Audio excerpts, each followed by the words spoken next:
والله إن العار كل العار، والشر كل الشر في الأشرار.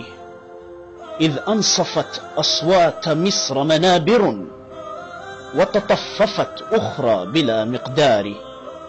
عربية لكنها عبرية، ولسانها صوب العروبة عار. عبرية وخجلتاه وإنها محمية من بعض أهل الدار.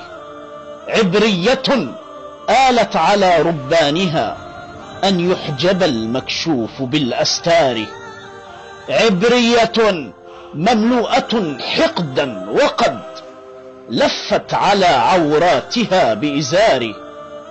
عبرية دست على أوساطنا لتخوننا في الدين والأفكار، فتقمصت ثوب النزاهة للورى، وتلاعبت في الرصد والأخبار.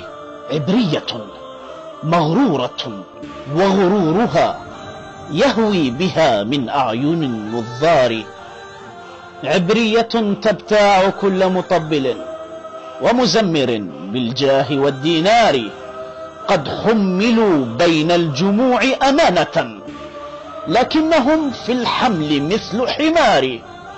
واليوم تفضحها شعوب أضرمت نيرانها في القادة الشطار. فالغش بالإعلام ديدن خائن، والقهر بالإعلام سيل جاري. يا ويح إعلام غدا متحيزا، زورا وبهتانا بلا معيار. إني لكل قناة غش ناصح، ومحذر من فجأة الأقدار.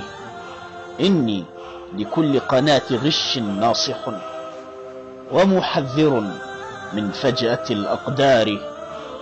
ولمن بنى بنيان غش في الورى، سيؤول يوما وسط جرف هار. فلتأخذوا بنصيحتي أو فارفضوا، ولتسمعوا ما جاء في الأشعار. ومكلف الأيام فوق طباعها، متطلب في الماء جذوة نار.